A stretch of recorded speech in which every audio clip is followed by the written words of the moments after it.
It's a beautifully big kit, really great for the collector or anyone who just loves Zoids or anyone who just loves this shape.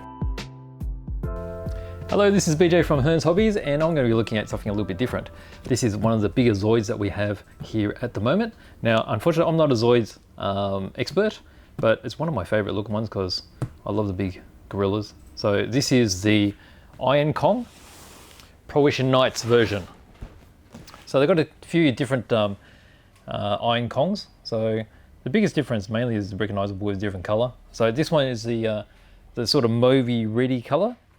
He's got all the full weapon packs on the back, and it's quite big when he's all fully put together. He's about 30 centimeters tall. And like all Zoids, these are pressed together, they're all jointed, so you can pose them any way you like. And that's a great thing about these particular kits, is that after you build them, there's quite a lot of play factor and display value in them. Okay, so let's crack this open and have a closer look inside. So as you can see, a really huge box. You know, any box that's got a handle is obviously one of the bigger and better ones, I reckon. So let's just open him up here. Whoops. All right, so inside we've got a couple of bigger boxes. They're not really bigger, I should say. They're actually smaller, so they fit in the big box. So let's just pull them out here, and then we'll have a closer look at what's in each one of them. So put that over there. All right, so we've got this one here. Let's open up this one. All right, so as you can see from here, we're all laid out all sprues.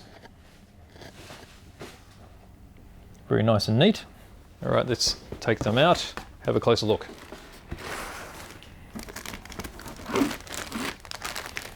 Okay, so you see that they're molded in multiple colors, very much like the Bandai type kits. And the molding is quite nice because this is actually a metallic gray finish. It's got a slight sheen to it. So you've got a lot of mechanical parts. These are for the inner frame. You've got some weapon sets here. So you've got the lasers, which are on the back. And you'll see that that's the same sprue. So he's got the two guns. Here you've got a lot of joints. And you can see with Kotobukiya how clean their molds are. So they're a very, very famous company, just as famous as Bandai or TOMY. And they make, they concentrate mainly on the science fiction and anime type subjects. Okay, and these particular ones, you can see how thick and beefy all the bits are. And that's because when they're jointed, you don't want everything breaking apart easily. All right, we're getting into the more chunky bits. Okay, so you can see huge parts here, which are part of the main framework. Over here, that's slightly different. So again, you can see the thickness of the parts so that they have some integrity for actual posing. Okay, I might start stacking some of these things along here. Okay, some more. So you see so far they've all been in the metallic grey. So they keep the darker colours for the frame. You got various mechanical parts. Very hard to tell at the moment where these parts go. We'll go through the instructions a bit later. So some of these look like toe sections. Okay. All right, some more bits. These are probably leg bits because there's so many of the same style of part. So you've got a lot of components here, and you can see quite a few of these pin type. And you'll see this one, which is ribbed. So the rib type one is designed so that as it moves in its pose, it'll lock in a particular position. So it's got a little bit of resistance. Okay, and then on this side. So lots of big bits. All right. All right, so here we get into some of the colored parts. So these are for the outer frame. And so this is of that sort of mauvey red. And you'll notice that with these molded parts in their color, these can be built without any paint. But of course, with the real diehards, if you want it looking absolutely perfect, you'll paint them up as well, and they'll work really well, just like on a Bandai Gundam type kit. And then here we've got some more chunky bits. Really impressive how these parts are just so massive. So it helps in adding more strength to the overall model, and it also makes it seamless because then you won't have multiple pieces joined together and you see this big massive gap. Okay, so the other thing we've got hidden down here is we've got some decals. Okay, let's pop them this way around, it's better. All right, so the decals are a nice touch. And then we've got the manual. So what I might do is I'll leave the manual out and I'll just repack this and we'll have a look at the other box and see what it's all about in there. So, quick pack.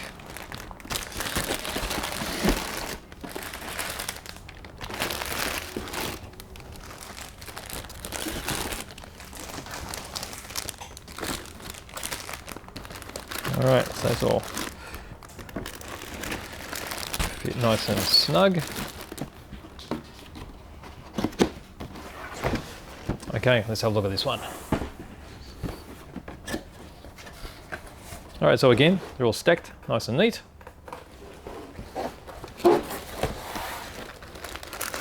All right, so we've got something a little bit different. So these are molded silver bits, and they're the guns as well. Got some more weaponry here. These are in a bluey grey. I guess you could call it a really light blue.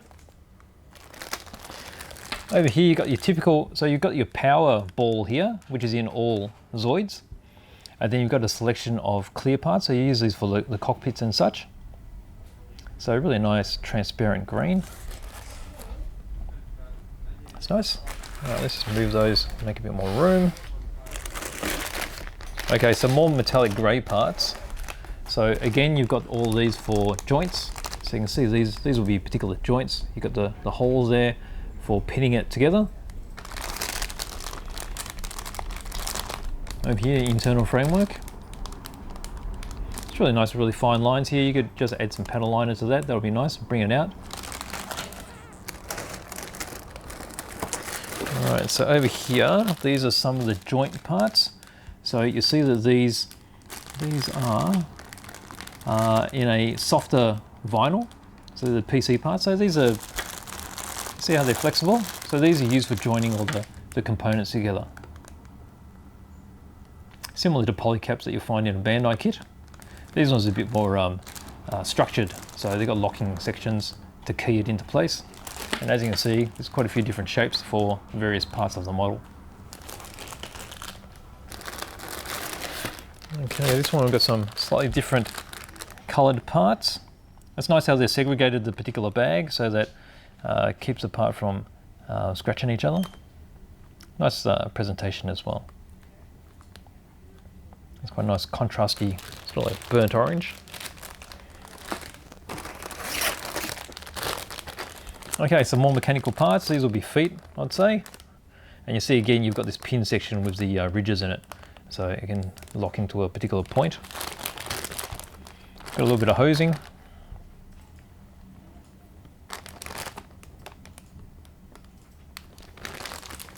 Okay. All right, you got a few jet boosters. Over here, some more rockets. Nicely molded in a silver finish. So again, the same here. So you got the double sprue.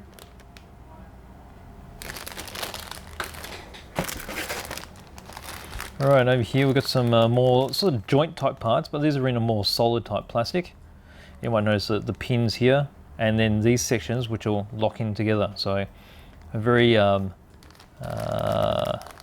flexible, I'd say, because there's so many joints.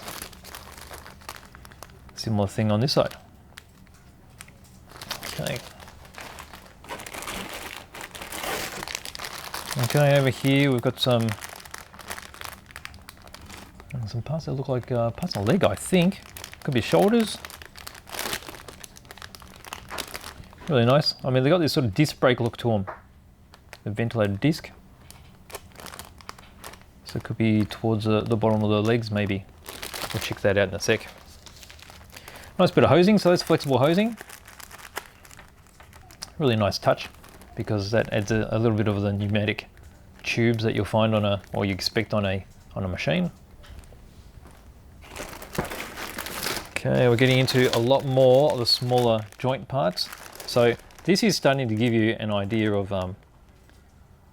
how many moving parts are in this particular kit. Okay, so these parts here, they look a bit like tracks. And then you've got some more poly caps on this side.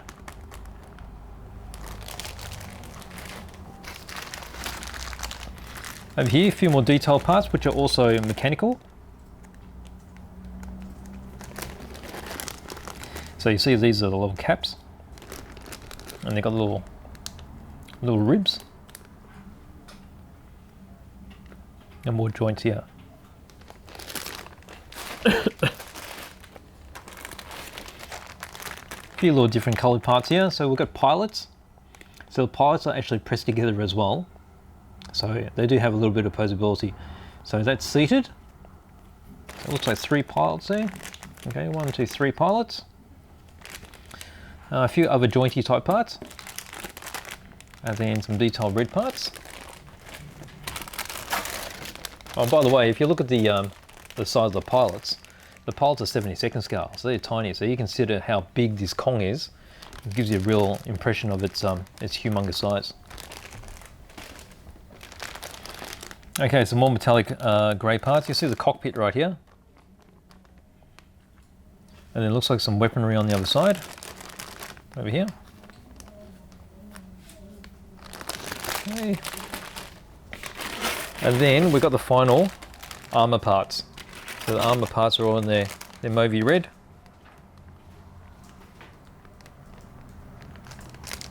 So that looks like a section of the head. So you can just see the snout over here.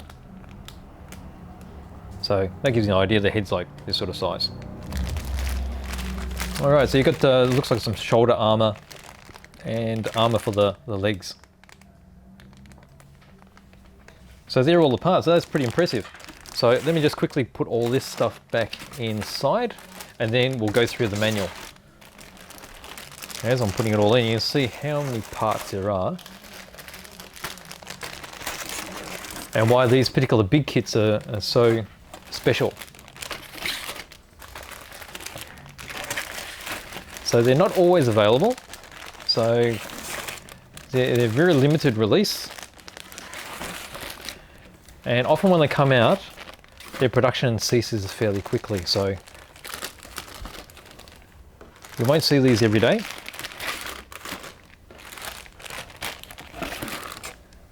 But they're pretty special. I mean, I wouldn't mind one of these. And probably also a Guylos. Alright, so that's all nicely packed back. Alright, let's have a look at the manual. So as you expect with all those bits, pretty thick manual. Nice colour photos of the finished product, also on the back. Shows you, the features, so a few of the gimmicks of it, opening up the cockpit, the power ball, and then a couple of different poses. And I'm sure I'll get into a lot more of that here. Let's just leave that out there. Okay, so this is part of the HMM series. So that's the Kotobukiya high grade model series for Zoids. So Zoids are also available in TOMY Takara, which is more of the toy type range, still a kit, but they push together and often they have motorized parts. Okay, so over here we've got a bit of the history. That's all in Japanese. Descriptions of the Iron Kong. And then you've got the similar pictures that we had on the front. And then some artwork of the design. Which is quite neat. Because that gives you a better idea of the artist's ideas behind this particular model. And also gives you better insight when you're building the kit itself. Alright, so here you go with, this is a diagram of all the parts and what they're called. So as you're going through the manual, if it asks for a particular part, you'll be able to recognize which sprue it comes from.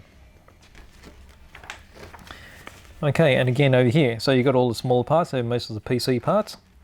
And then we start into the construction. Okay, so this appears to be the feet. So you build up all the feet first. So quite a lot of components here.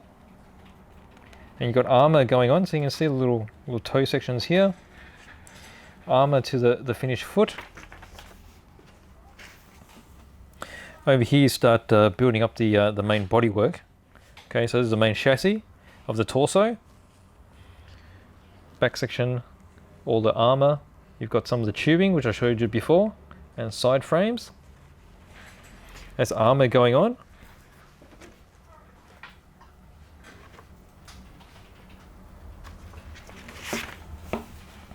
Okay, so that's most of the torso built already there. And then over here we start building another section, which will probably be the pelvis, I'm guessing, but we'll find out over here.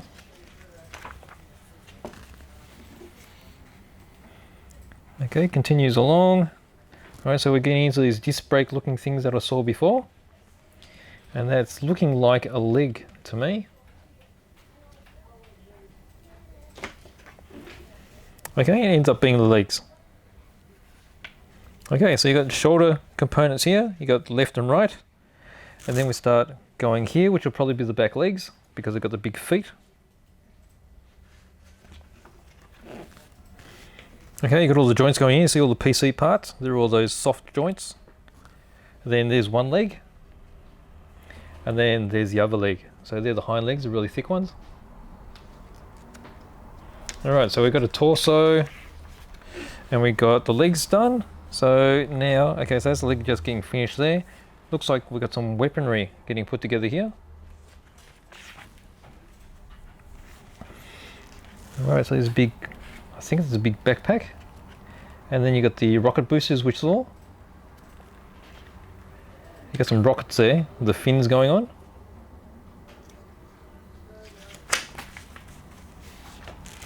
Okay, over here you've got another rocket launcher type of thing.